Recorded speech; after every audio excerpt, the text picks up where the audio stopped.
sagaalkaba xero qaxootiyo waxaan joogay la yiraahdo Nikifali oo koronto aan lahayn layr lahayn waxba lahayn dadku ay u dhimanayaan malaariyada BF la yiraahdo iyo xanuun typhoid la yiraahdo ay u dhimanayaan Uganda ku taalo oo saddex xad dhexdood ku taalo la yiraahdo Nikifali qofkii yaqaan ba yaqaan heer waxaan gaarnay biyaha meesha laga soo qaato malaariyada aad u badnayd qofka BF baa ku dhacaysa waalanaya 6 cisho waalanaya irbad kooniina lagu dhufanaya irbada kooniinka markii lagu dhufto 30 cisho dhagalaanaya dhaguhu qam ahaanayaan aniga kula hadlaya 6 cishaan waalna 6 cisho baan waalna oo qacaha bismillah عليك قفك بني آدم كدو واشتو like طبيعي مكسر نخون كرا ما جرى قف والله أو عف ماذا waxaa jira wax la yiraahdo BF malaariyada madaxa ku dhacda malaariyada madaxa ku dhacda way ku waalaysaa qof waalan bay ka dhigaysaa diisi nafaqa darro markay ku hayso xiraq qaxooti joogtidooda cunno haysan waxba haysan haddana ay malaariya kugu sii dhacdo waa ku dhufanaysaa waash nin marka qaadka gadi jiray oo magaalada xerada jooga oo qaadka keenaba waxaan iska dhaadhiciyay inuu dhintay wuuna nool yahay ninkii أنا إسكت أدعي أنا وضد مرة هل مرجوري سواء أركي عيال كيو ديت كحكو كركسانية مركز صح إسكت أدعي نكى إنه لنتي مركز صح غير كان نكى واد لنتي ما دوش يكتد إن ولنتي الله ونحرست العكت يقول هاي النسكسيس لا بكون شيلن أو يوغان نيس أبا وطع مركز غير كنت كل حدا حنقولي كل نفس دقيقة الموت قف كستنوا لما يا وحبي الله إذا كقرن الله ونحرست أبد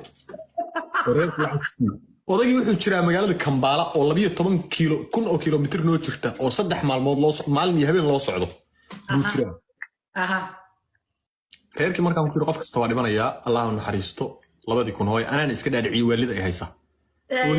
oo bay afka jabsadeen magaaladii oo dhan warkii waa gala wada hebel baa dhintay magaaladii oo dhan ninkii tacsidiisa iyadoo la dhigay buu subax asagoo qaadka wada qaadku ninku gadaa magaaladuna nadwaag male oo telefoon qofkii laga wac male asagina telefoonkiisa nadwaag in loo aado oo la waca weeye uu xirtay uu hurdaa ilaa habeenimo soo baxaya qaadka soo qaadaya ninkii baa subax yimid war waa nool yahay haddana yaa warka keenaa liir Omar baa keenay waa la iraadiyay mise geed hoostiisaan fadhiyaa subax duhur baa la soo raadiyay geed hoostiisaan fadhiyaa saan u socday baash geed hoostiisa ifriishis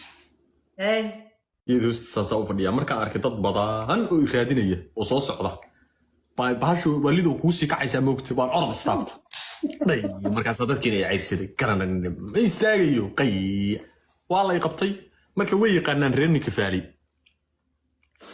qofku markuu ordo iyo markuu waasho way yaqaanaan wala qabtay irbad waxa jirta la yiraahdo quanin baliyada quanin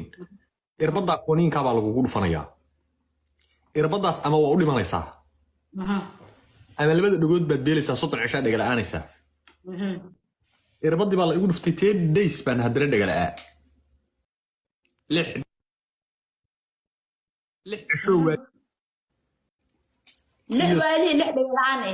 iyo 30 dhagalaana cisho صدق مالين إيه كركا وجرا صدق كاس مالين نقول أنا نقول بهاي صح Oh my god نيكو عصار كيفه ويسود بين علي عبد الله الصلاة والسلام نبي نقصليه waxaan xasuustaa habeen aniga iyo والله مسوي يا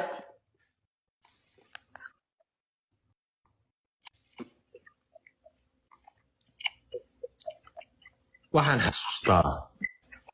may maqashaa ها waxaan xasuustaa aniga nin hadda dhintay Allah uu naxariistay coon bal dhihi jiray xerada waa la bireeyay asagoo meedo biraysan baa xerada laga soo qaaday wax bireey lama yaqaan ninkaas iyo aniga waxaan xasuustaa habeen inaan guri xaafad u dhacnay inaan cunto ka soo xadno xilliga dhagolka eeda mas'ado fiyo anoo fiyo oo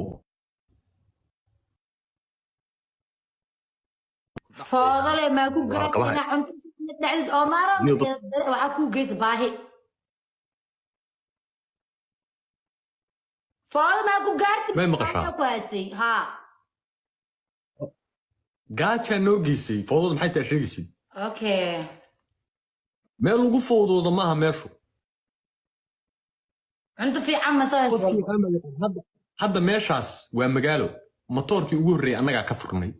korontadii ugu horreysay diishka ugu horreeyay annagaa ka samaynay hadda meeshaas waa magaalo aan kaaga sheekaynayo laakiin xilligaas noo baari haystay toosh xataa waa ku yaraa وأسكسب بحث لكن إذا صارت عنده أقصى حد ريكورد وسود يجيستي شلون وسود يجيستي نو لا والله سؤالين كرم markii dambe matoor baan geynay waxaan geynay DSTV diishka laga daawado mahanad iyo laga daawan jiray waagii socon jiray musalsalada waxaan geynay internet wax walbaan geynay waan soo samirnay noloshii ugu laandheersanayd meeshaas iyo noloshii ugu laangaabsanayd ugu rafaadsanayd baan ku soo qaatay 8 sano joogay habeen maalinkii nolosheeda igu naxdin badnayd oo waxaan xasuustaa gabar matoorka anigaa shidi jiray dadka way wada yaqaanaan cumar diish baa la yaqaanay kifaali xerada